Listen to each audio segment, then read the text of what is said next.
오늘은 부활 제2주일입니다. 하느님의 자비주일이기도 합니다. 오늘 이 복음은 요한복음에서 예수님께서 그 제자들 앞에 부활하신 장면입니다. 여기 뭐 얘기할 것들이 많은데 좀 간단하게 좀 봅시다.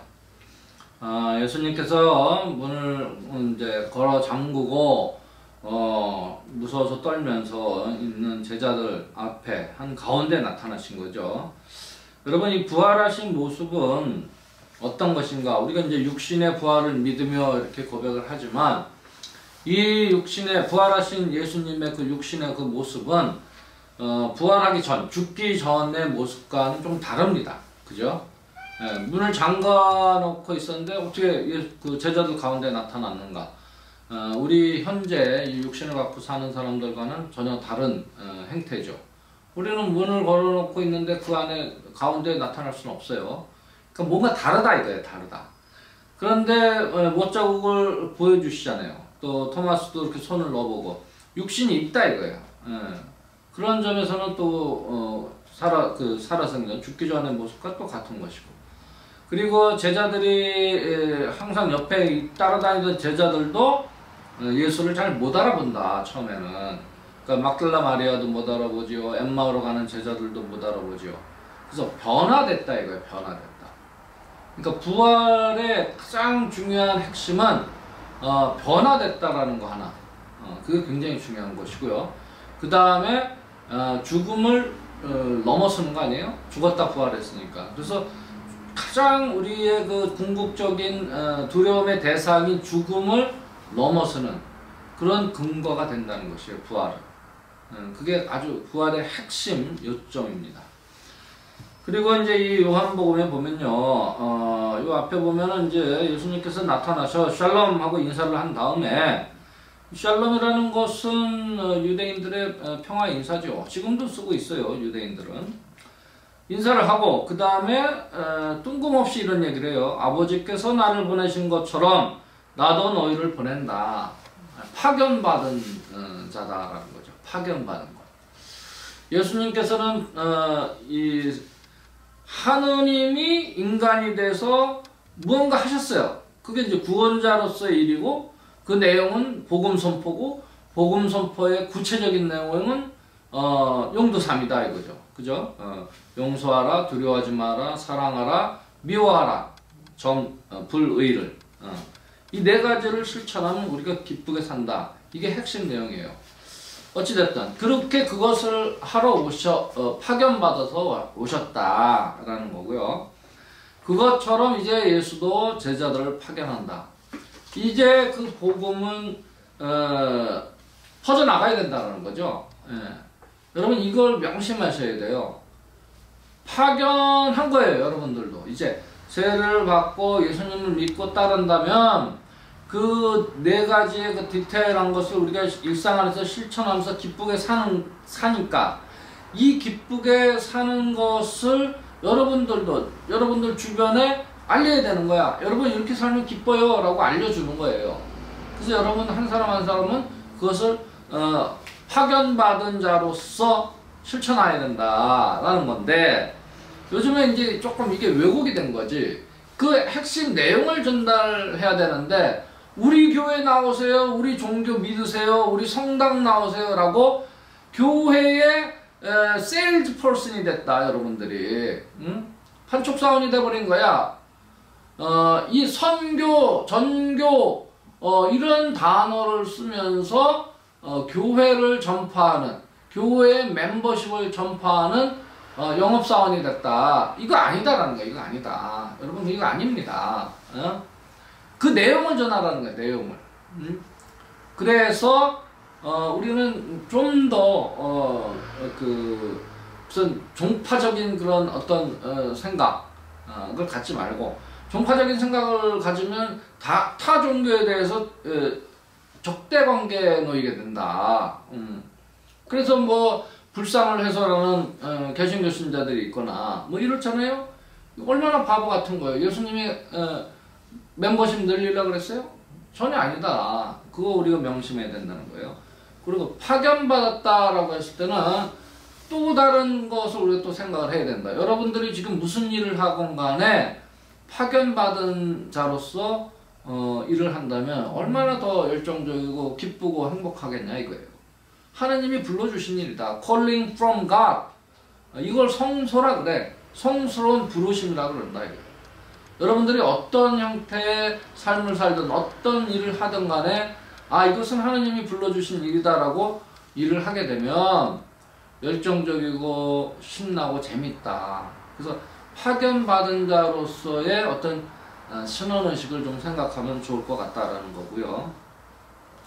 두 번째는 이제 이 토마스의 모습을 봅시다. 나는 그분의 손에 있는 못자국, 옆구리에 손을 넣어보지 않고서는 잊지 못하겠어.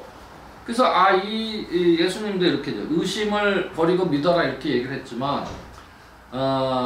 여기서 의심이라는 단어 대신에 저는 의문이라는 단어를 좀 대체하고 싶어요. 여러분들이 무슨 사건과 어떤 것들을 봤을 때 의문을 항상 갖는 건 좋은 태도라는 거예요. 한번 왜? 라는 질문을 던지고 한번 생각해 보라는 거예요. 우리 생각하는 존재 아닙니까? 무척대고 그냥 멍청하게 따라가면 가짜 뉴스를 믿고 이상한 사람이 되는 거예요. 왜? 라고 질문을 하시라 이거예요. 의문을 가지라 이거예요. 그래서 이 의심을 갖는 토마스라고 여기서는 나오지만 토마스는 굉장히 평범한 사람이에요. 누구나 다 이렇게 믿지 못할 것들이 이렇게 눈에 보이면 한 번쯤은 의문을 갖는 거 아니에요? 저거 왜 그러지? 하고 우리 지금 현대를 살아가는 사람들 그냥 평범한 사람들은 다 그런 태도를 갖습니다. 그래서 이 태도는 그렇게 뭐 비난을 받을 것은 아니다라는 거죠. 단지 이제 예수님과의 관계에 있으니 여기서는 이제 그 믿음의 영역이 되는 것이잖아요. 그러니까 예수가 보지 않고 믿는 사람은 행복하다 이런 표현을 한 거예요. 근데 이것은 믿음의 대상이 되는 순간 요건 조금 이제 뉘앙스가 달라지는 거예요. 왜냐하면 우리가 알고 확인된 것은 믿음의 영역이 아니에요. 과학의 영역이에요. 팩트가 있는데 그것은 이게 눈으로 보고 이게 이렇구나 하고 믿으면 거 아니에요. 이거는 과학이야. 과학. 실체를 보는 거 아니에요?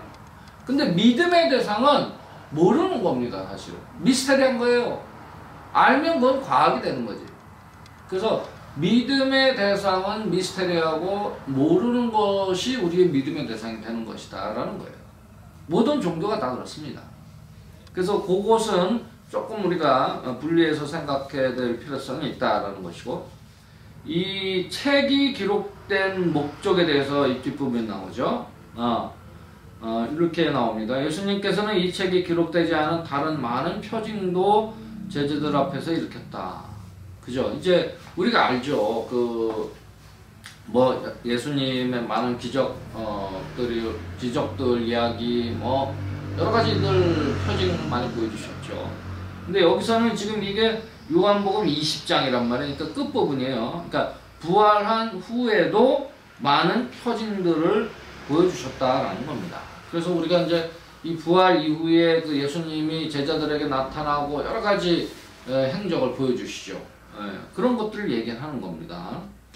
루카복음에서는 제자들 앞에서 먹지요.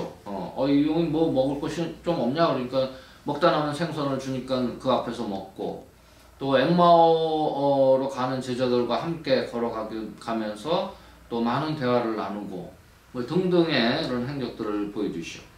어찌됐든 이런 것들을 기록한 목적은 예수님께서 메시아이시며 하느님의 아드님이심을 여러분들이 믿고 또 그렇게 믿어서 그분의 이름으로 생명을 얻게 하려는 것이다 라는 거예요. 그러니까 목적을 굉장히 구체적으로 합니다. 생명을 얻게 한다.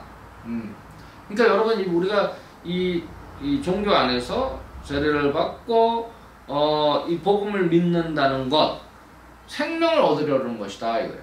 그러면 여기서 생명은 생물학적인 생명은 아니죠. 이미 살아있잖아. 우리 세례를 받고 이 살아있는 상태로 생명이 있는 상태로 활동을 하죠. 그러니까 여기서의 생명은 생물학적인 생명이라기보다는 이 생명이 넘치는 어떤 기쁜 상태, 행복한 상태를 이야기한다. 그러니까 한마디로 얘기하면 우리가 이렇게 종교를 갖고 믿으면서 생활하는 것은 정말 기쁘고 행복한 삶을 살기 위한 그 목적이 있다는 겁니다. 이걸 분명히 하는 거예요. 그러니까 여러분들 이거 좀 단순히 얘기하면 아까 얘기한 것처럼 복음을 믿고 그 실천, 네 가지를 실천하면 우리가 기쁘다, 이게 기쁘다. 행복하다, 이거야. 그러니까 왜 그럼 예수가 그 미션을 갖고 왔느냐, 복음을 선포할 미션을 갖고 왔느냐? 우리 행복하지 않기 때문에 그래요. 예.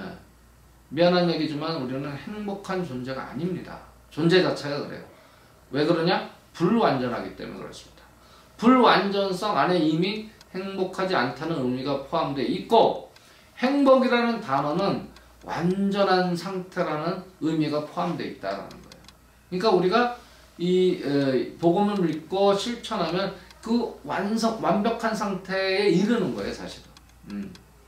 그러니까 누차 말씀을 드리지만 우리가 그런 행복감을 느끼는 그런 순간순간들이 있습니다. 그럴 때는 무언가가 완벽하게 갖춰져 있는 그 상태라는 거예요. 그게 뭐냐? 뭐 예를 들어서 경치 좋은 데 가서 산천 경계 좋고 물 맑고 공기 좋고, 그런데 가족들과 가서 정말 그런 좋은 환경에 있으면서 아름다운 자연을 봤을 때 이야 여기 천당이네, 이런 뭐 표현도 할 수 있는 거 아니에요? 그럴 때 뭔가 완벽하게 갖춰져 있잖아, 그죠? 모든 것이 그 순간에. 그러니까 너무 기분이 좋다, 행복하다, 이런 겁니다. 근데 우리 평소에 보세요. 뭐가 행복할 일이 뭐가 있어 도대체? 지금 윤석열이 저렇게 나라를 제1호 세일즈맨으로 팔아먹고 있고 굴종 외교를 하고 있고 도청을 당했는데 도청 안 당했어요, 이렇게 거짓말이나 하고 있고, 아니 미국 정부에서 그 문건이 유출됐다, 미국 정부가 도청했다고 인정을 하는데 아니에요, 이렇게 강도를 맞고 나서 강도를 두드네. 예. 강도에게는 그 악의가 없었겠지요. 이런 바보 같은 이야기를 하는 상황에 뭐가 행복하게, 그죠? 다시 GH가 됐습니다. 여러분 GH 알죠? GH가 뭐예요? 사실은 GH야. 글로벌 호구. 글로벌 호구가 됐어요. 글로벌 호구가. 자, 오늘 제 부활 계획 2주를 맞이하고 또 하느님의 자비주의를 맞이해서 마지막으로 한마디 하면 하느님의 자비주의니까 이 자비로움에 대해서 우리 좀 생각해 보자 라는 겁니다. 사실은 우리가 지금 이 숨쉬고 그나마 살고 있는 것은 하느님의 자비로움 때문에 살고 있다 라는 겁니다. 한마디로 얘기하면 그거예요. 그리고 이 하느님의 자비스러움은 끝이 없다, 영원할 것이다. 그리고 이 지금 우리 부활 기간이 아니에요. 죽어도 그 자비로움은 계속될 것이고, 그래서 우리는 죽음을 두려워할 필요도 없다. 그래서 진정한 신앙인은 두려움 없이 이 복음의 실천사항을 4가지 용두삼위를 실천하면서 당당하게 떳떳하게 살아가는 것. 그러면 우리 삶이 행복하다 이거예요. 기쁘고 행복하다. 그러한 삶을 살아가는 것이 진정한 신앙인의 모습입니다. 우리의 신앙을 고백합시다.